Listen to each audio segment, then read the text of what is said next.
మొదటగా ఈ జ్ఞాపకార్థ కూడికని ఏర్పాటు చేసినటువంటి సోదరి పార్వతిని మనస్ఫూర్తిగా అభినందిస్తున్నానండి. మనం ప్రతి విషయంలోనూ దేవుని పని చేయాలండి. ఏదో ఒక కారణంతో మనం దేవుడి యొక్క సువార్తను వినిపింప చేయాలి. ఈరోజు సోదరి చేసిన ఈ పని వల్ల మనకు మాత్రమే కాక ఈ యూట్యూబ్ ఛానల్ ద్వారా వేలాది మంది ఈ పాఠాన్ని విని దేవుణ్ణి మహింపరుస్తారండి. కాబట్టి ఆ దీవెనలన్నీ ఎవరికొస్తాయండి? ఈ ప్రార్థన కూడిక ఏర్పాటు చేసినటువంటి కుటుంబానికి దేవుడు అనుగ్రహిస్తాడు.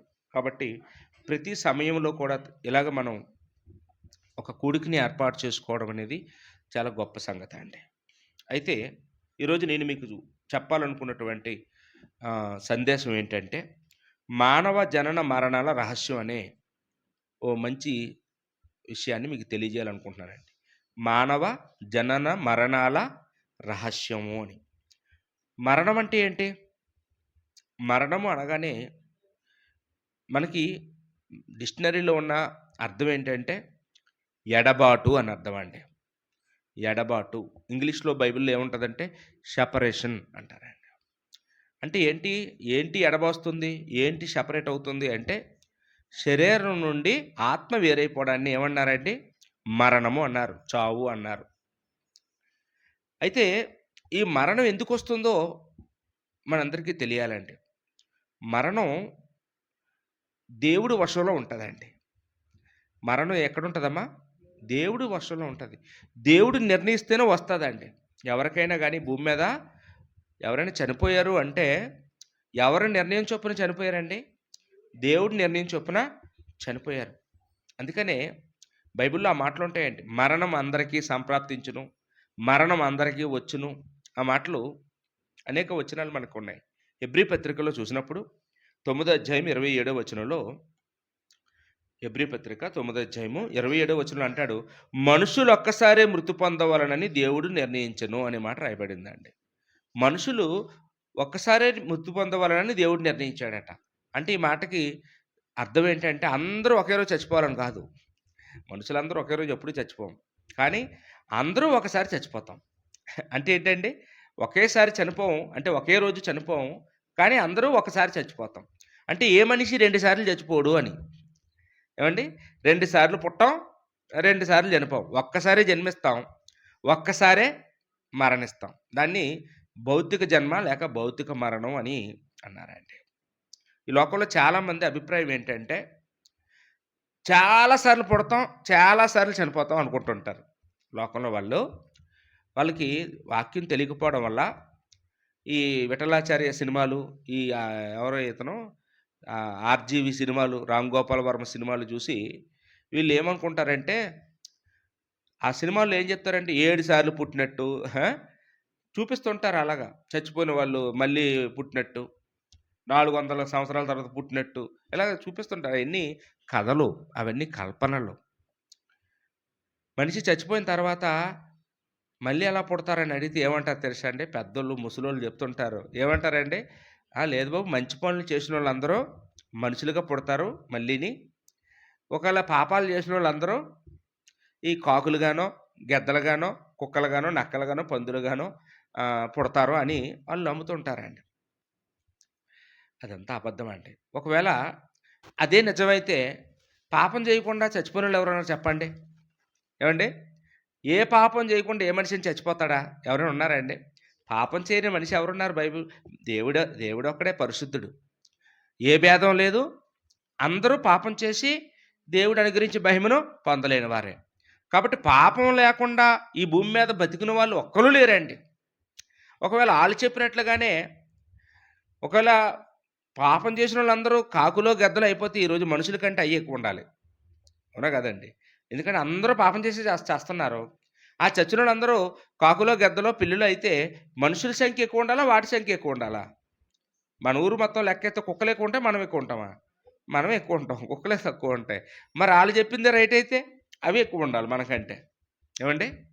కాబట్టి అవన్నీ, అవన్నీ వాస్తవాలు కావు. అవన్నీ వట్టి మాటలండి. అవన్నీ వట్టి మాటలు. చాలామంది ఇలా రకరకాలుగా ఎవరికి నచ్చినట్టుగా వారు చెప్తూ ఉంటారండి. బైబిల్ ఏం చెప్తుందంటే, మనిషికి ఒకటే జన్మ, మనిషికి ఒకటే మరణం. మనుషులు ఒక్కసారే మృతి పొందాలని దేవుడు నిర్ణయించాడు. మరి బైబిల్‌లో ఆత్మీయ జన్మనుంది, కొత్త జన్మనుందంటే అది ఆత్మీయ జన్మ. అంటే బాప్తిస్మం పొందడాన్ని ఏమని రాయబడిందండి? బాప్తిస్మం గురించి ఏమని రాయబడింది? అది క్రొత్త జన్మ అన్నారు. ఆత్మీయంగా బ్రతకడం, ఆత్మీయంగా పుట్టడం. అలాగే పాపం చేసిన వ్యక్తి ఏమైపోతున్నాడు? ఆత్మీయంగా చచ్చిపోతాడు. భౌతికంగా బ్రతికే ఉంటాడు, ఆత్మీయంగా చచ్చిపోతున్నాడు. అది ఆత్మకు సంబంధించిన జన్మ, ఆత్మకు సంబంధించిన మరణం. దాని గురించి మనం మాట్లాడుకోవట్లేదు. కానీ భౌతికంగా మాత్రం మనిషి ఒక్కసారే పుడతాడు, భౌతికంగా ఒకేసారి చనిపోతాడండి. అంటే ఈ సత్యం ఒకవేళ ఒక మనిషికి అర్థమైతే, ఈ పుట్టుక నుండి ఈ చావు వరకు దీన్ని ఎవరు నిర్ణయిస్తారండి? దేవుడు నిర్ణయిస్తాడు. దేవుడు నిర్ణయిస్తాడనే సంగతి తెలియాలి. ఇప్పుడు ఇదే పుట్టుక, ఇదే చావు అని అర్థమైన తర్వాత ఆ కాలాన్ని ఎంత చక్కగా వినియోగించుకోవాలండి మనం. ఏవండి? ఎంత జాగ్రత్తగా ఆ టైంని సద్వినియోగం చేసుకోవాలి. ఆ జీవితాన్ని ఎంత చక్కగా మనం కాపాడుకోవాలి. ఏవండి? ఇక్కడ మనం ఆ నీతిని నేర్చుకుంటామండి. అయితే మనకు 2 సంగతులు అర్థమయ్యాయి. మరణం అంటే ఏమో అర్థమైంది. మరణం ఎందుకొస్తుందో మనకు అర్థమైంది. దేవుడు సెలవు లేకుండా రాలేదు. దేవుడే నిర్ణయిస్తున్నాడు అనే సంగతిని మనకు తెలిసిందండి. ఇంతకీ దేవుడు మరణాన్ని ఎప్పుడు నిర్ణయిస్తాడో? చాలామంది అనుకుంటారు మనం పుట్టిన తర్వాత నిర్ణయిస్తాడండి. మనం పుట్టిన తర్వాత కాదండి. మనం పుట్టక మునుపే దేవుడు మన మరణ దినాన్ని కూడా దేవుడు నిర్ణయిస్తున్నాడని బైబిల్ చెప్తుందండి. ఒకసారి చూడండి 139 కీర్తన 16వ వచనంలో 139 కీర్తన 16వ వచనం చూస్తే ఇక్కడ దావీదనే భక్తుడు ఈ కీర్తన రాసి ఆయన ఏం చెప్తున్నాడంటే, నేను పిండమునై ఉండగా నీ కన్నులు నన్ను చూచెను. దావీదు గారి గురించే చెప్పుకుంటున్నాడండి. నేను పిండమునై ఉండగా, పిండముగా ఎప్పుడు ఉంటామండి? తల్లి గర్భంలో ఓ 3 నెలలు వచ్చే వరకు మనం ఎలాగుంటాం? పిండంలా ఉంటాం. అప్పుడు మన పేరేంటండి? పిండం. ఓ రక్తపు ముద్ద. అప్పుడే దేవుడి కళ్ళు మనల్ని చూస్తాయి. అమ్మ నాన్న ఎప్పుడు చూస్తారు? మనం పుట్టి బయటకు వచ్చిన తర్వాత, భూమి మీద పడిన తర్వాత అప్పుడు చూస్తారు. చూసి అచ్చంగా నాన్న పోలిక అంటే నాన్న మురిసిపోతుంటాడు. అచ్చం మేనత్త పోలిక అంటే మేనత్త మురిసిపోతుంటుంది. అచ్చం మేనమామ పోలిక అంటే మేనమామ మీసాలు ఎగరేస్తుంటాడు. ఏమండి వీళ్ళ కష్టాలు ఏమైనా ఉన్నాయా? వీళ్ళేం పాటుపడ్డారా? బైబిల్ చెప్తుంది మనం ఎలా పుడుతున్నామంటే, తన ప్రియులు నిద్రించుచుండగా దేవుడు వారికి ఇచ్చుచున్నాడు. గర్భఫలము యెహోవా అనుగ్రహించు బహుమానము, ఆయన ఇచ్చే స్వాస్థ్యము అని. అంతే తప్ప మనం ఏదో పిల్లలు పుట్టాలని మనం ఏం కష్టపడట్లేదు. మనకి దేవుడు మన నిద్రలో ఉండగా దేవుడు ఇస్తున్నాడంట పిల్లలు కదండి. కాబట్టి ఆ బిడ్డ గురించి మనకి అంటే ముందు ఎవరికి తెలుసమ్మా? పిండంగా ఉండగానే దేవుడికి తెలుసు అని ఇక్కడ దావీదు గారు మాట్లాడుతూ ఉండడం మనం చూస్తూ ఉన్నామండి. అదే వచనంలో అంటున్నాడు, నియమింపబడిన దినములలో ఒకటైనా కాకమునుపే నా దినములన్నీయు నీ గ్రంథములో లిఖితములాయెను. ఏమండి 139 కీర్తన 16వ వచనంలో దావీదు గారు ఏం చెప్తున్నారు? నియమింపబడిన దినములలో ఒకటైనా కాకమునుపే. అంటే దేవుడు పలానా తారీఖున మనం పుట్టాలని, ఇన్ని సంవత్సరాలు బ్రతకాలని ఎప్పుడు నిర్ణయిస్తున్నాడండి? గ్రంథంలో పిండంగా ఉండగానే, తల్లి గర్భంలో ఉండగానే. ఒకరికి 10 సంవత్సరాలు, ఒకరికి 20, ఒకరికి 15, ఒక్కొక్కరికి 50, ఒక్కొక్కరికి 100, ఒక్కొక్కరికి 80. ఎవరు నిర్ణయిస్తారమ్మా? దేవుడు. మనం ఆయనకేమో అడ్డు చెప్పడానికి అవకాశం ఉందా? ఎందుకంటే బయటకు వచ్చిన తర్వాత నిర్ణయిస్తే మనం అనొచ్చు. కానీ దేవుడు తల్లి గర్భంలో ఉండగానే నిర్ణయించేస్తున్నాడండి. కాబట్టి ఆయన నిర్ణయించిన నిర్ణయానికి మనం లోబడ్డం తప్ప మన చేతిలో ఏమీ లేదు. దావీదు అదే చెప్తున్నాడండి. నియమింపబడిన దినములలో ఒకటైనా కాకమునుపే నా దినములన్నీ నీ గ్రంథములో లిఖితములాయెను అన్నాడండి. అంటే అందులో జనన దినము ఉంటుంది, మరణ దినము కూడా ఉంటుందండి. తల్లి గర్భంలో ఉండగానే మనం ఎంతకాలం బ్రతకాలో దేవుడు ముందుగానే ఆయన రాసుకుంటున్నాడండి. ఆయన రాసుకున్న దాన్నే ఆయన చేస్తాడు. ఇప్పుడు నేను చూడండి, ఒక పాఠం చెప్పాలని రాసుకున్నాను. నేను రాసుకున్న పాఠాన్నే మీకు చెప్తున్నాను కదండి. అంత క్రమం. దేవుడు కూడా అంతే. ఆయన ఏదైతే రాసుకున్నాడో తన గ్రంథంలో దాన్నే ఆయన అనుసరిస్తూ ఉంటాడండి. మరి మనం కొంతమంది విషయాల్లో మరి చూస్తుంటాం. దేవుడు ఏం చేస్తాడంటే కొంతమందిని త్వరగా చంపేస్తుంటాడు. కొంతమంది త్వరగా చనిపోతుంటారు. ఎందుకు త్వరగా చనిపోతున్నారు అంటే దానికి మాత్రం దేవుడు ఒక ఆన్సర్ చెప్తున్నాడండి. ప్రసంగి గ్రంథంలో 7వ అధ్యాయము 29వ వచనం చూడొచ్చును. 17వ వచనం అండి. 17వ వచనం. నేను తప్పు చదువుతున్నాను. అధికముగా దుర్మార్గపు పనులు చేయుకుము, బుద్ధిహీనముగా తిరగవద్దు, నీ కాలమునకు ముందుగా నీ వేళ చనిపోవదువు. ఎవరినట కాలానికి ముందుగా దేవుడు చనిపోయేలా చేస్తాడో? అధికంగా దుర్మార్గపు పనులు చేసిన వాళ్ళని. ఇప్పుడు మనిషి అన్నాక తప్పు చేస్తాడు, మానవ సహజం. పాపం చేయడం, తప్పు చేయడం అనేది మనిషికి సహజం అండి. తెలియక చేస్తుంటాం, పొరపాటును చేస్తుంటాం, తెలివి తక్కువ తనంతో తప్పు చేస్తుంటాం. తప్పు చేసిన వెంటనే ఏం చేయాలి? దిద్దుకోవాలి, మారు మనసు పొందాలి. తెలియక చేశాం కాబట్టి తెలిసిన వాళ్ళు చెప్పినప్పుడు, పెద్దవాళ్ళు చెప్పినప్పుడు వినాలి, మంచి మార్గంలోకి వచ్చేయాలి. ఒకవేళ నేను ఇలాగే ఉంటాను, నేను ఇలాగే చేస్తాను, నేను ఇలాగే జీవిస్తాను అంటేనట దేవుడు ఏం చేస్తాడండి? అమ్మ మాట వినకపోయినా, నాన్న మాట వినకపోయినా ఏం చేస్తాడు? దీర్ఘాయుష్ ఇస్తాడా? ఇవ్వడం. అప్పుడు ఏం చేస్తాడంటే, లేదు అయితే నువ్వు త్వరగా వచ్చేరా అని చెప్పేసి అతన్ని మాత్రం ఏం చేస్తాడంటే, కాలమునకు ముందుగా నీ వేళ చనిపోవదువు అన్నాడండి. కారణం ఏంటి? అతను ముందుగా చనిపోవడానికి కారణం ఏంటంటే అధికముగా దుర్మార్గపు పనులు చేయుచు బుద్ధిహీనంగా తిరగడం వల్ల.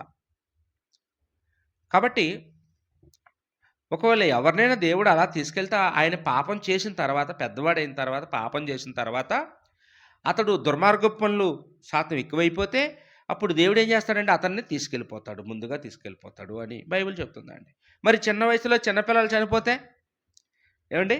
ఇంకా మేజర్ అవ్వకుండానే చనిపోయిన వాళ్ళు ఉంటారు. మరి వాళ్ళ పరిస్థితి ఏంటి అంటే వాళ్ళకి దేవుడు అంతే ఆయుష్ ఇచ్చాడండి. వాళ్ళు ఏ పాపం చేశారని కాదు. చిన్నపిల్లలు పాపం చేస్తారా? చేయరండి. చిన్నపిల్లలు చేసిన పాపాలు దేవుడు కూడా లెక్కించడు. వాటికట శిక్షాదండం తండ్రి బెత్తమే. ఇక్కడే అనుభవించేస్తారు. ఇప్పుడు మా పిల్లలు ఏదైనా చిన్న పొరపాటు చేస్తే అమ్మ ఏం చేస్తుంది? బెత్తం తీసుకొని కొడుతుంది, నాన్న కొడతాడు. శిక్ష ఇక్కడే పడిపోద్ది వాళ్ళకి. వాళ్ళకి పరలోకంలో, నరకంలో శిక్షలు అవి ఉండవండి. వాళ్ళు నరకానికి వెళ్ళరు. మనమే చిన్నపిల్లల్ని మనం ఎప్పుడు కూడా కోప్పడమండి. ఇప్పుడు ఉదాహరణకి ఒక బస్సులో ఒక ఆవిడ మెడలో మంచి హారం వేసుకొని బస్సులో ప్రయాణం చేస్తుంది అనుకోండి. ఈ వెనక చైర్లో ఒక ఆవిడ ఒక చిన్న బాబుని ఎత్తుకొని, పాలు తాగుతున్న బాబుని ఎత్తుకొని కూర్చుంది అనుకోండి. ఈ బాబు ఏం చేస్తాడండి? ఆ మెడలో అవి లాగుతుంటాడు. ఆ ముందు సీట్లో ఉన్న ఆంటీ గారి మెడలోది కూడా ఆ హారం పట్టుకున్నాడండి. ఆవిడ ఎవరో లాగేస్తున్నారు అనుకోని గిర్రని తిరిగి చూస్తుంది వెనక్కి. తిరిగి చూడగానే ఎవరో ఈ నోరు లేని పసికందు పట్టుకున్నాడు. ఏం చేస్తుందండి? ఏనన్నా కావాలా?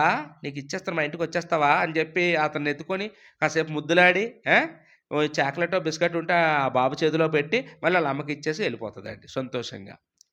అదే ఆ బాబు కాకుండా నాలంటి వాడు ఎవడో కనపడ్డాడు అనుకోండి, చెయ్యి పట్టుకున్నాడు అనుకోండి, ఆ చైన్ ఏం చేస్తుందండి? ఏమండి? మొత్తం బస్సు ఆపేసి ముందు నాకు రౌండ్ వేసేస్తారు. అవునా కాదా? కారణం ఏంటండి? చిన్న కుర్రాడు తప్పు చేస్తే క్షమిస్తున్నారు, తెలియక చేస్తున్నాడని. పెద్దోళ్ళు చేస్తే శిక్షిస్తున్నాం. దేవుడు కూడా అంతేనండి. చిన్నపిల్లలు ఒకవేళ చనిపోతే దేవుడు వాళ్ళని అంగీకరిస్తాడు. వాళ్ళు నరకానికి వెళ్ళరు. దేవుడు వాళ్ళకి అంతే ఇచ్చాడు ఆయుష్, అంతే. తల్లి గర్భంలో ఉండగానే వాళ్ళకి నియమించేశాడు, మీరు ఇంతకాలమే బ్రతకాలి అని. వాళ్ళు ఒక్కోసారి 5 సంవత్సరాలు బతుకుతారు, ఒక్కొక్కరు పుట్టినట్టే చనిపోతారు, ఒక్కొక్కరు సంవత్సరం తర్వాత చనిపోతారు, 2 సంవత్సరాల తర్వాత చనిపోతారు. వాళ్ళు ఎప్పుడు చనిపోయినా మనం బాధపడక్కర్లేదు. కారణం ఏంటంటే దేవుడు వాళ్ళకి ఆయుష్ అంతే ఇచ్చాడు. పెరిగి పెద్దవాడు అయిన తర్వాత చనిపోయారు అనుకోండి, వాళ్ళు ఒకవేళ బేగా చనిపోయారంటే కారణం ఏంటంటే బైబిల్ చెప్తుందండి ఏమండి? వాళ్ళు అధికంగా దుర్మార్గపు పనులు చేయడం వల్ల దేవుడు వారిని ఏం చేశాడు? మారు మనసు పొందటం లేదు కాబట్టి వాళ్ళనే తీసుకుని వెళ్ళిపోయినట్టుగా మనం చూస్తాం. బైబిల్లో అలాగా ఎంతో మందిని దేవుడు తీసుకుని వెళ్ళిపోవడం మనం చూస్తూ ఉంటామండి. ఏమండి? ఇక్కడ మనం ఆలోచన చేసినప్పుడు ఈ భూమి మీద మరణం అనేది మాత్రం ఎవరెవరికి వస్తుంది? అందరికీ వస్తుంది. అందరికీ వస్తుంది. మరణం అనేది వచ్చిందంటే దేవుని అనుమతితోనే వస్తుంది. ఒకవేళ దేవుడు మనకి నాకు 70 సంవత్సరాల ఆయుస్సు రాశాడనుకోండి, ఈ లోపల నన్ను చంపడానికి ఎంతమంది ప్రయత్నం చేసినా నేను చావను. నేను ఎన్ని సార్లు పడిపోయినా నేను చచ్చిపోను. ఎన్నిసార్లు ప్రమాదాలకు గురైనా నేను చనిపోను. కారణం ఏంటండి? దేవుడు నా ఆయుష్కాలం నిర్ణయించేసాడు కాబట్టి అదే జరుగుతది. మనుషులు అనుకున్నయి జరగవండి. కానీ మనకది తెలియక, ఆ విషయం తెలియక మనం రోజు చస్తుంటాం. ఏండి?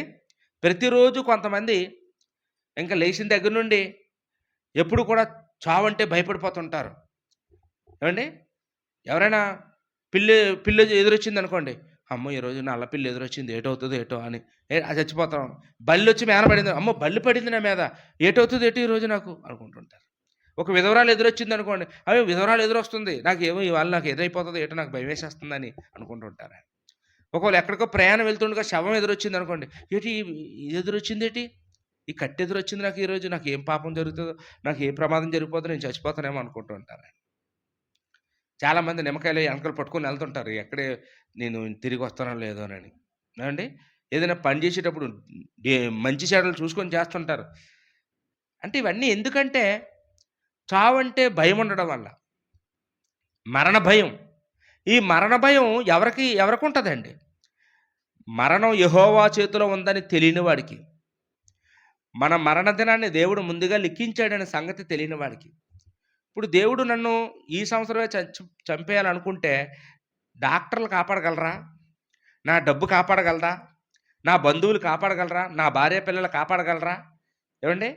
దేవుడు నన్ను తీసుకెళ్ళిపోవాలని డెడ్‌లైన్ రాసేస్తే అదెప్పుడు రాసేసి ఉంటాడు రాస్తే? ఆ! తల్లి గర్భంలో ఉండగానే దేవుడు నా దినాలు రాసేసినప్పుడు, నేను ప్రయత్నం చేసినా, నా గురించి ఎవరు ప్రయత్నం చేసినా ఆపలేరండి. ఎవరి తరం కాదు. కాబట్టి ఈ విషయాలు దేవుడు మనకు మాత్రమే తెలియజేశాడండి. ఈ విషయాలు మనకు మాత్రమే తెలియచేశాడు. మనం ఎంత ధన్యులమో చూడండి. చనిపోయిన తర్వాత మనిషి ఏమవుతాడనుకుంటారు? మట్టిలో కలిసిపోద్ది, గాలిలో కలిసిపోద్ది అంటూ ఉంటారు. అలాంటి మాటలు విన్నారా ఎప్పుడైనా? వింటుంటారు. చాలామంది అంటుంటారండి. నిజమే. మనం మట్టి నుండి వచ్చామని బైబిల్ చెప్తుంది. మనం మట్టిలో కలిసిపోతాం. కానీ మనం గాలి మాత్రం కాదు. గాలైతే ఇప్పుడు ఎవరైనా చచ్చిపోయారనుకోండి, అతనిలో గాలి పోయిందనుకోండి, ఎళ్లి ఇలా గాలి మిషన్ దగ్గరికెళ్ళి గాలి పెట్టియండి చూద్దాం. ఏవండి? బతికేత్తాడేమో. మనం గాలైతే గాలి కొట్టయితే బతికేయాలి కదా! మరి టైర్‌కి గాలి పెట్టేట్టు మనకి గాలి పెట్టయితే బతికేయాలి కదా! మనం గాలి కాదండి. మన ఆత్మ. ఆత్మ అంటే ఏంటండి? ఆత్మ దేవుని యొక్క స్వభావం. మానవుడు ఎవరండి? దేవుని యొక్క స్వభావం కలిగినవాడు. దేవుడు మన నాసికారంధ్రంలో జీవవాయువు వదగా మనిషి జీవవాయువు. కాబట్టి మనం దేవుడు ఊపిరి మనం. కాబట్టి ఆత్మకి చావు ఉండదండి. ఆత్మ యుగయుగాలు తరతరాలు జీవించే ఉంటది. చావు దేనికి? శరీరానికే. ఇక్కడ ఈ భూమి మీద మన శరీరం మాత్రమే మనం పోగొట్టుకుంటాం గానీ, మన ఆత్మ మాత్రం చచ్చిపోదండి. ఆత్మ బ్రతికే ఉంటది. అలాగని చెప్పి దాన్ని పట్టుకొని కొంతమంది ఏమంటారంటే, చచ్చిపోయినోళ్ళు కోరికలు తీరకుండా చచ్చిపోయినోళ్ళు అందరూ దెయ్యాలైపోతారు అంటుంటారండి. అలాంటి మాటలు వింటాం కదండీ చాలామంది అనడం. ఏవండి? అసలు ఈ భూమి మీద అన్ని కోరికలు తీరిపోయి చచ్చిపోయినోళ్ళు ఎవరైనా ఉంటారా? చెప్పండి. మీరు ముసలి తాత దగ్గరికెళ్ళి, "ఏం తాత పెళ్లి చేసుకుంటావేటి?" అని అంటే ఏమంటాడండి? "నాకెవలు పిల్లనిత్తార్రా మనవడా" అంటాడండి. అంటే పిల్లనిత్తే చేసుకుందామనే అంటే ఎటకారమా అంటారు కదండీ అలాగా. అంటే ప్రతి ఒక్కళ్ళకి కూడా ఏదో ఒక కోరిక మిగిలిపోయే ఉంటదండి. ఏదో ఒక కోరిక ఉంటది. ఇంకా ఏదో చూడాలని, ఇంకా ఏదో తినాలని, ఇంకా ఏదో ఎవరినో చూడాలని ఆశ ఉంటది. అన్ని కోరికలు తీరిపోయి చచ్చిపోయినోళ్ళు ఈ భూమి మీద ఎవ్వరూ ఉండరండి. ఆ లెక్కన చూస్తే ఈ భూమి మీద మనుషులు ఎక్కువ మంది ఉండాలా? దెయ్యాలు ఎక్కువ మంది ఉండాలా? ఏటమ్మా? మనుషుల కంటే దెయ్యాలు ఎక్కువ మంది ఉండాలి. ఎందుకంటే చచ్చినోళ్ళు అందరూ కోరికలు తీరకుండా చేస్తున్నారు. ఆళ్ళందరూ దెయ్యాలే అయిపోవాలి మరి. ఎక్కడ ఖాళీ ఉండదసలు భూమి మీద ప్లేస్ ఇప్పుడు. కాబట్టి దెయ్యాలు ఎవరని చెప్తుంది బైబిలు? దెయ్యాలంటే మనం బ్రతికి చచ్చినోళ్ళు కాదు దెయ్యాలు. దెయ్యాలు దేవదూతలు. దేవుడి మీద తిరుగుబాటు చేసి, దేవుడు వాళ్ళని భూమి మీదకి తోసేసాడు దురాత్మ సమూహాన్ని. తోసేస్తే ఆ సాతాను యొక్క అనుచరులు భూమి మీద పడ్డారు. వాళ్ళెవరండి? వాళ్ళు దెయ్యాలు. కానీ వాళ్ళు నిజం చెప్తారా? సాతాను ఎప్పుడైనా నిజం చెప్తాడా? అంటే అబద్ధాలు చెప్తాడు. ఇప్పుడు దెయ్యం పట్టిందనుకో ఒక ఆవిడకి, మనం వెళ్లి చీపురు కట్ట పట్టుకొని "నువ్వెవరో చెప్పు" అంటే నేను ఎవరో కాదు ఆంటీ గారిని అంటది. అప్పుడు మనం నిజమే ఆంటీ గారు అయితే దెయ్యమై వచ్చిందనుకోని ఏం చేస్తామంటే అదే ఊరంతా చాడుతుంటాం. ఆడు అబద్ధం చెప్తాడు. ఎప్పుడు నిజం చెప్పడు. సాతాను ఎప్పుడు నిజం చెప్తాడండి. ఆడు ఆది నుండి అబద్ధికుడే. మనం ఇంకో ఈ ఈ ఈ దెయ్యాన్ని వదిలేసి ఆళ్ళ ఇంటి మీదకెళ్ళిపోతారు. "ఇగో చూసావా మీ అమ్మ దెయ్యమై వచ్చింది మా ఇంటికి మమ్మల్ని తినేస్తుందని." ఆళ్ళు తినేస్తారు బతికున్నోళ్ళని. అంటే ఈ గొడవలు పెట్టడం ఆడి పనేంటండి? సాతాను గాడి పనేంటి? గొడవలు ఎలాగోలాగా ఈ రెండిళ్ళకి, ఊరోళ్ళందరికీ గొడవ పెట్టేద్దాం అనుకుంటాడండి. గొడవ పెట్టడానికి ఆడు అలాంటి అబద్ధాలే చెప్తుంటాడు. మనం అయ్యే నమ్ముతుంటాం. కాబట్టి దెయ్యాలున్నాయి. దేవుడున్నాడంటే దెయ్యము ఉంది. ఆ దెయ్యం ఏదంటే చచ్చిపోయినోళ్ళు గాదు. ఈ భూమి మీద ఎవ్వరు కూడా చచ్చిపోయినోళ్ళు దెయ్యాలయ్యి అవ్వరు. బైబిల్ చెప్తుందండి. మనం చనిపోయిన వెంటనే ఏమవుతామో యోబు గ్రంథంలో మనం చూసినట్లయితే, యోబు గ్రంథంలో వారు యోబు గ్రంథం 21:13లో వారు శ్రేయస్సు కలిగి హ్మ్. అంటే భూమి మీద ప్రశాంతంగా బతుకుతారంట. ఆ! ఒక్క క్షణంలోనే పాతాళానికి అంటే చచ్చిపోయినోళ్ళందరూ ఏమవుతారండి? ఒక్క క్షణంలోనే అంటే ఒక క్షణం అంటే ఒక రెప్పపాటులోనే ఈ భూమి మీద చచ్చిపోయినోడు ఎవడైనా గాని, దేవుడు నమ్ముకున్నా, నమ్ముకోకపోయినా ఎవరైనా గాని వెంటనే పాతాళానికి వెళ్ళిపోవలసిందే. ఇక్కడ ఉండడానికి అరక్షణం కూడా అవకాశం లేదండి. ఒకసారి అక్కడికెళ్ళిన తర్వాత పోనీ అప్పుడప్పుడు భూమి మీదకొస్తానండి. అప్పుడప్పుడు మా వోళ్ళు చూసొస్తాను, మా వోళ్ళతో మాట్లాడొస్తానంటే పంపిస్తారా? మీకు ధనవంతుడు లాజరు ఉపమానం ఉంది గదా! అక్కడ ఆ ధనవంతుడు దేవుడిని నమ్ముకోలేదు. కానీ అక్కడ అబ్రహాము, లాజరు వాళ్ళందరూ క్షేమంగా ఉండడం చూసి తాను వేదనలో కాలిపోతుంటే, నేను మా వాళ్ళకెళ్ళి మా 5 అన్నదమ్ములకి చెప్పేసొస్తానంటే అవకాశం ఇచ్చాడండి? కుదరదునైనా. అక్కడ మోషేయు దేవుని మాటలు ప్రవక్తలు ఉన్నారు. వాళ్ళు చూసుకుంటారు. నువ్వు వెళ్ళడానికి వీల్లేదు అన్నారాయన. కాబట్టి ఈ భూమి మీద చనిపోయిన వాళ్ళెవరు దెయ్యాలెవరు? ఎవరెవరు? అది ముందుగా మీరు తెలుసుకోండి. దెయ్యాలున్నాయి. దెయ్యాలెవరంటే దురాత్మలు. సాతాను యొక్క అనుచరులు. వాళ్ళు పరలోకం నుంచి భూమి మీదకి పడిపోయిన దేవుడి మీద తిరుగుబాటు చేసినటువంటి వాళ్ళు. వాళ్ళు ఎప్పుడు నిజాలు చెప్పరు. ఆళ్ళెప్పుడు అబద్ధాలు చెప్తా ఉంటారనే సంగతిని మనం ఇక్కడ దేవుని యొక్క గ్రంథంలో చూస్తూ ఉన్నామండి. అందువల్ల మనం ఒక సంగతి ఆలోచించాలండి. మనం ఎప్పుడు కూడా ఈ భౌతిక మరణానికి భయపడకూడదు. దేనికి భయపడాలి? ఆత్మీయ మరణానికే భయపడాలి.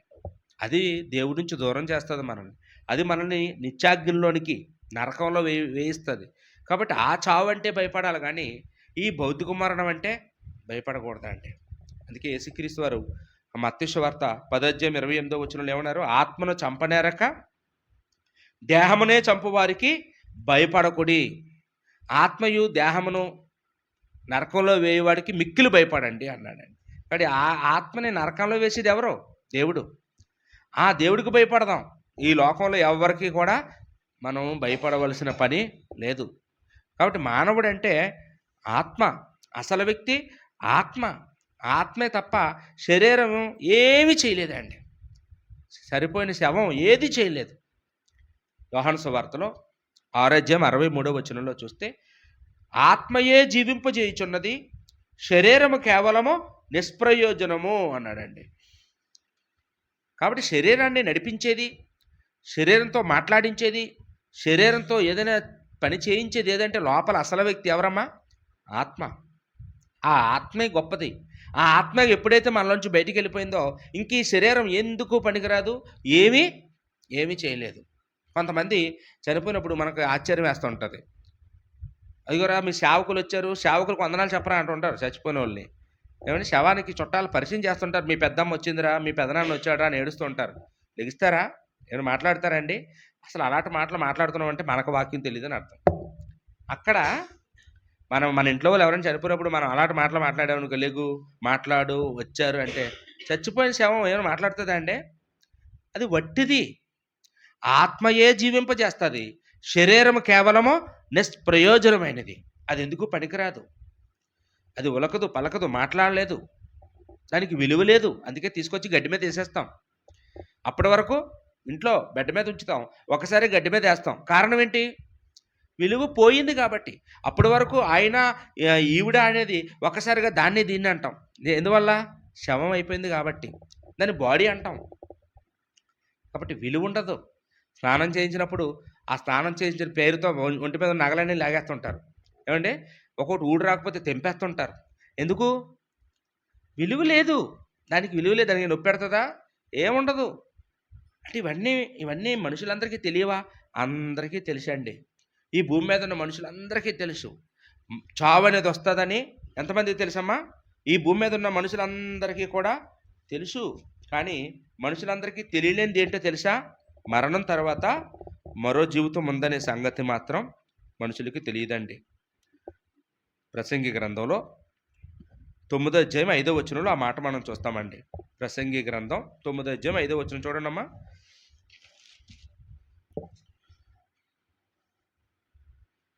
అయితే చచ్చిన వారు ఏమీయూ ఎరగరు, వారి పేరు మరవబడి ఉన్నది, వారికి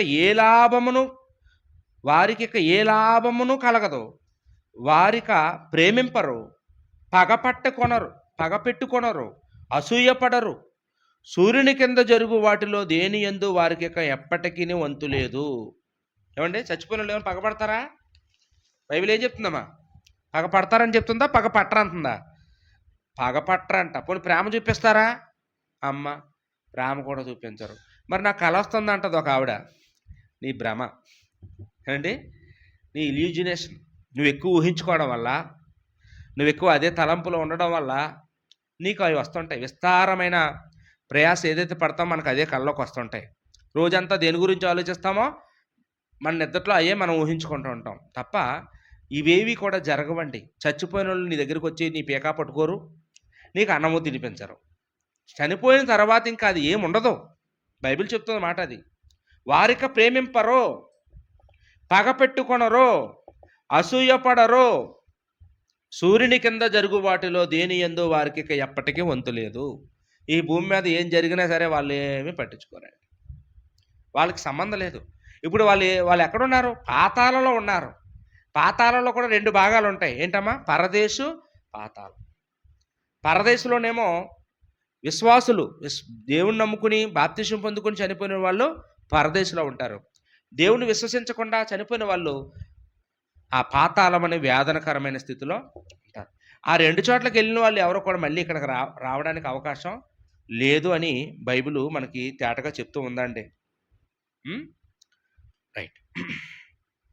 అంటే ఈ శరీరం ఉన్నప్పుడే మనం ఏదైనా చేయాలండి. ఈ శరీరంలో ఆత్మ ఉన్నప్పుడే. ఇప్పుడు చూడండి, మనకు కరెంట్ పోయింది అనుకోండి, మనకు లైట్లు ఉంటాయి, ఫ్యాన్లు ఉంటాయి, మైక్ సెట్ ఉంటుంది, అన్నీ ఉంటాయి. పని చేస్తాయా? అన్నీ ఉన్నాయి కదా అంటే అన్నీ ఉన్నాయి. అసలుది లేదు. అసలుది ఏది? కరెంట్ ఉంటే కదా. అలాగే మన ఒంట్లో ఆత్మ కరెంట్ లాంటిదండి. ఈ కరెంటు మనలో ఉన్నప్పుడే మనం ఏదైనా చేయాలి. దేవుడిని నమ్ముకోవాలి, పరిచర్య చేయాలి, ఏమ్మా, దేవుడిలో ఎదగాలి, బైబిల్ చదవాలి, ప్రార్థన చేయాలి. ఇవన్నీ ఎప్పుడండి? ఈ యొక్క శరీరంలో ఆత్మ ఉన్నప్పుడే దాన్ని మనం సద్వినియోగం చేసుకోవాలి. తర్వాత కానే కాదండి. తర్వాత ఎప్పటికీ కూడా మనము దాన్ని సంపాదించుకోలేము. చనిపోయిన తర్వాత మారు మనసు పొందుదామన్నా అవకాశం లేదు, దేవుడిని ఒప్పుకున్నా ఉపయోగం లేదండి. అందుకని ఆదికాండంలో అలా మనం మరణం తర్వాత ఏమవుతారో దేవుడు మనకి తెలియజేయడానికి ఆదికాండం 25వ అధ్యాయంలో 7వ వచనంలో చూస్తే ఇక్కడ మరణం తర్వాత అబ్రహాం ఏమయ్యాడో రాయబడిందండి. అబ్రహాం గారు కూడా చనిపోయారు. ఆదికాండం 25వ అధ్యాయం 7వ వచనం చూస్తే 175 సంవత్సరాలు బ్రతికి అబ్రహాం గారు చనిపోయారండి. 175 సంవత్సరాలు మంచి నిండు వృద్ధాప్యంలో, మంచి ముసలితనంలో చనిపోయారు. చనిపోయిన తర్వాత ఆయన గురించి రాయబడిన మాట ఏంటంటే, ఆయన మృతి పొంది పితరుల యొద్దకు చేర్చబడెను. ఏమయ్యాడంటే అబ్రహాము ఇక్కడేమో మృతి పొందాడు, ఇక్కడ పాతిపెట్టబడ్డాడు. ఎక్కడికి చేరాడు? పితరుల యొద్దకి. అంటే అబ్రహాము గారి పితరులు ఎవరు? అబ్రహాముకు ముందుగా చనిపోయి దేవుణ్ణి విశ్వసించి చనిపోయిన వాళ్ళ దగ్గరికి వెళ్ళిపోయాడండి. అబ్రహాము ముందుగా ఎవరున్నారండి? మనకి హానోక్ అనే ఆయన కనపడతాడు, విశ్వాసి, దేవునితో నడిచినవాడు. ఏమండి, ఆయన దగ్గరికి వెళ్ళిపోయాడేమో. హేబేల్ కనపడతాడు, ఆయన దగ్గరికి వెళ్ళిపోయాడేమో. లేకపోతే ఇంకెవరు కనపడతారు? నోవాహు గారు కనపడతారు కదండి. లేకపోతే షేతు కనపడతాడు, ఎనోషు కనపడతాడు. వీళ్ళందరూ భక్తులండి. అబ్రహాం కంటే ముందుగా నీతిగా బ్రతికిరా పితరులు, వాళ్ళ దగ్గరికి ఈయన చేర్చబడ్డాడంట అండి. అదే ఆదికాండంలో 35వ అధ్యాయం 29వ వచనంలో ఆదికాండం 35:29లో ఇస్సాకు గురించి ఏమన్నాడంటే, ఆ ఇస్సాకు గారు కూడా 180 సంవత్సరాలు బతికాడు. తండ్రి కంటే 5 సంవత్సరాలు ఎక్కువ బతికాడు. ఈయన కూడా చనిపోయిన తర్వాత ఏమిటంటే తన పితరుల యొద్దకు చేర్చబడెను అన్నాడండి. అదే ఆదికాండం 49 అధ్యాయంలో 33 వచనంలో ఈ అబ్రహాం గారి మనవడు యాకోబు, ఆదికాండం 49:33లో యాకోబు కూడా చనిపోయి తన స్వజనుల యొద్దకు చేర్చబడెను. పితరుల యొద్ద కన్నా స్వజనుల యొద్ద కన్నా ఒకటే. ఏమండి, ఇప్పుడు మనం కూడా చూడండి, మనం ఎలిమెంటరీ స్కూల్లో చదువుతాం. ఎలిమెంటరీ స్కూల్లో చదువైపోగానే ఎక్కడ చేర్చబడతాం? కాలేజీలో చేర్చబడతాం, లేదా హై స్కూల్లో చేర్చబడతాం. హై స్కూల్లో చదువైపోగానే కాలేజీలో చేర్చబడతామండి. కాలేజీలో చదువైపోగానే ఎక్కడో ఇంజనీరింగ్ కాలేజీలో చేర్చబడతాం, లేకపోతే ఎంబీబీఎస్లో కాలేజీలో చేర్చబడతాం. అలాగే ఇక్కడ ఎప్పుడైతే ఈ భూమి మీద పని అయిపోయిందో వాళ్ళు ఎక్కడికి వెళ్ళవలనో అక్కడికి వెళ్ళిపోతారనమాట. అర్థమైందండి? నీతిమంతులేమో నీతిమంతులు ఉన్న చోటకి వెళ్ళిపోతారు, పాపాత్ములు ఉన్న చోటకి వెళ్ళిపోతారు. ఆ చోటు ఏంటండి? భూమి కాదు, అది వేరే లోకం, అది మృతుల లోకం. దాన్ని పాతాళ లోకం అనే మాట వాడడం అనేది మనం చూస్తూ ఉన్నామండి. అపోస్తుల కార్యములు 13:36 వచనంలో దావీదు గారి గురించి కూడా వాడబడిందండి. అపోస్తుల కార్యం 13:36లో దావీదు కూడా తన తరమ వారికి సేవ చేసి నిద్రించాడట, ఆయన కూడా పితరుల యొద్దకు చేర్చబడ్డాడు అనే మాట మనం చూస్తూ ఉన్నామండి. కాబట్టి వీళ్ళందరూ కూడా భూమి మీద ఉన్నారా? అమ్మ, వీళ్ళందరూ నీతిగా బతికారు, ఏ పాపం చేయకుండా బ్రతికారు, యథార్థంగా దేవుణ్ణి సంతోషపెట్టారు. మరి వాళ్ళు కూడా చచ్చిపోయారు కదండి. మంచోళ్ళకి కూడా చావు వస్తుంది కదండి. మంచి వాళ్ళు కూడా చనిపోతారు. కానీ చావు వల్ల వాళ్ళకు కలిగిన లాభం ఏంటంటే వాళ్ళు ఎక్కడికి వెళ్ళిపోతారమ్మా? నెమ్మదిగల స్థలానికి, నీతిమంతులు ఉండే స్థలానికి వాళ్ళు వెళ్తూ ఉంటారనమాట. పితరులు ఉండే చోటుకి వాళ్ళు వెళ్తారు. అలాగని చెప్పి వాళ్ళందరూ పరలోకం వెళ్ళిపోయారా? ఎవరో పరలోకం వెళ్ళలేదు. ఇప్పటికొచ్చి ఎవరో పరలోకం వెళ్ళలేదు. అబ్రహాము వెళ్ళలేదు, ఇస్సాకు వెళ్ళలేదు, యాకోబు వెళ్ళలేదు, దావీదు గారు వెళ్ళలేదు. వీళ్ళందరూ ఎక్కడున్నారు? ఇప్పుడు పరదేశంలో ఉన్నారు. ఎక్కడమ్మా? మనం అప్పుడప్పుడు లోకంలో వాళ్ళు ఇలాంటి దాన్ని ఏమంటారు, పెద్ద కర్మ అలాంటి వాల్ పోస్టర్లు వేస్తుంటారు, చిన్న కార్డులు కొట్టేస్తారు, ఇంటింటికి పట్టుకెళ్ళి అంద మీద ఆ కార్డు మీద రాసి ఇస్తుంటారు. మా అమ్మగారు స్వర్గస్థులు అయ్యారు, దీనికి మేము చాలా చింతిస్తున్నాం, పలానా రోజు మీకు భోజనాలు ఏర్పాటు చేస్తున్నాం, మీరు అందరూ రావాలని అంద మీద కార్డు మీద రాస్తుంటారండి. అంటే వాళ్ళకి అర్థమైతే ఏమండి ఆ మాటలు అంటారండి. ఇప్పుడు మా నాన్నగారు స్వర్గస్థులు అయ్యారు అని రాసినప్పుడు దీనికి మేము చింతిస్తున్నామని ఎందుకు అంటారు? స్వర్గానికి వెళ్తే చింత ఎందుకు? నరకానికి వెళ్తే చింతించాలి కానీ. అంటే వాళ్ళకి అసలు స్వర్గం అంటే ఏంటో తెలియదు, నరకం అంటే ఏంటో వాళ్ళకి అవగాహన లేకపోవడం వల్ల అలాగ మాట్లాడడం అనేది మనం చూస్తూ ఉన్నామండి. కాబట్టి పరలోకం అసలు ఈ భూమి మీద ఇంకా ఇప్పటికి వచ్చి ఎవరు కూడా వెళ్ళలేదు. ఎవరైనా వెళ్ళారండి పరలోకానికి? ఎవరూ వెళ్ళలేదు, ఒక హతసాక్షులు తప్ప. హతసాక్షులు వెళ్ళారు. ప్రభు నిమిత్తం చంపబడిన వాళ్ళు ఉన్నారా? వాళ్ళు రక్తం చిందించబడి ఎవరైతే చంపబడ్డారో వాళ్ళు బలిపీఠం దగ్గర ఉండి దేవుడికి మొరపెట్టుకుంటున్నారట పరలోకంలో, నాదా సత్యస్వరూపి, ఇంకా ఎందాక మమ్మల్ని మా రక్తం చిందించిన వారిని ప్రతిదండం చేయకుంటామని ప్రకటన గ్రంథం 5వ అధ్యాయంలో మనం ఆ సంగతులు చూస్తాం. ఏమండి, అవి ఇప్పుడు చూడక్కర్లేదులేండి. కానీ పరలోకం మాత్రం ఎవరు కూడా ఈ భూమి మీద భౌతికంగా వృద్ధాప్యం వచ్చి చనిపోయిన వాళ్ళు ఎవరు కూడా వెళ్ళలేదు అని బైబిల్ చెప్తా ఉందండి. అందుకే చూడండి, అపోస్తుల కార్యములు 2వ అధ్యాయము 34వ వచనంలో చూస్తే ఇక్కడ దావీదు గారి గురించి మాట్లాడుతున్నాడండి. పేతురు ప్రసంగంలో దావీదు గురించి మాట్లాడుతున్నాడు. దావీదు అంటే అప్పటికి 1000 సంవత్సరాలకు పూర్వం వాడు. దావీదు చచ్చిపోయి 1000 సంవత్సరాలు అయింది. 1000 సంవత్సరాల కిందట చచ్చిపోయిన దావీదు గురించి పేతురు గారు మొదటి శతాబ్దంలో మాట్లాడుతున్నాడు. ఏమని మాట్లాడుతున్నాడు? దావీదు ఇంకా పరలోకానికి ఎక్కిపోలేదు అన్నాడండి. దావీదు ఇంకా ఎక్కడ ఎక్కిపోలేదంట. మరి అంత యథార్థంగా బతికాడు, ఇంకా ఎక్కిపోలేదంటే ఇంకా ఎక్కిపోలేదు. ఇంకా ఎక్కడున్నాడు? వెయిటింగ్ లిస్ట్లో ఉన్నాడు. చూడండి, మనం కూడా అప్పుడప్పుడు రైల్వే స్టేషన్లో ఉన్నామంటాం. ఏమి ఇంకా ట్రైన్ ఎక్కలేదంటే ఇంకా ట్రైన్ రాలేదంటాం. బస్ స్టేషన్లో ఉన్నాం, ఇంకా బస్సు రాలేదంటాం కదండి. అంటే నీతిగా బ్రతికిన భక్తులు కూడా ఇంకా ఎవరు పరలోకం వెళ్ళలేదండి. అందరూ కూడా ఎక్కడున్నారు? వెయిటింగ్ లిస్ట్లో ఉన్నారు. ఎక్కడ? వెయిటింగ్ హాల్లో ఉన్నారు. ఏదా వెయిటింగ్ హాలు? పరదేశు. ఏమండి, హెబ్రీ పత్రిక చూడండి 11వ అధ్యాయం 10వ వచనంలో అబ్రహాం గురించి మాట్లాడుతూ ఉన్నాడండి. అబ్రహాం కూడానట, హెబ్రీ పత్రిక 11వ అధ్యాయం 10వ వచనంలో ఆయన కూడా పునాదులు గల పట్టణం కొరకు ఎదురు చూచుచూ ఉన్నాడు. అబ్రహాం గారు కూడా భూమి మీద ఉన్నప్పుడు దేవుడి కొరకు ఎదురు చూశాడు. చనిపోయిన తర్వాత కూడా ఆయన కూడా ఏం చేస్తున్నాడమ్మా? పునాదులు గల పట్టణం కొరకు ఎదురు చూచుచూ ఉన్నాడట. ఇంకా చూస్తున్నాడా? ఇంకా చూస్తున్నాడు. అంటే ఇంకా పరలోకానికి వెళ్ళాడా? ఇంకా వెళ్ళలేదు. ఇంకా ఎదురు చూస్తూనే ఉన్నాడండి. ఏమండి? మనం అలా చూసినప్పుడు యోహాను సువార్త 3:13 ఒకే ఒక ఆయన పరలోకానికి వెళ్ళాడని మనకి యేసుప్రభు చెప్పారండి. ఎవరట పరలోకానికి వెళ్ళింది? పరలోకం నుండి దిగి వచ్చిన వాడు తప్ప ఎవరో పరలోకానికి ఎక్కిపోలేదు అన్నాడండి యేసుప్రభు. ఏంటి ఎవరండి పరలోకం నుంచి దిగొచ్చింది ఎవరు? పరలోకానికి ఎక్కింది ఎవరు?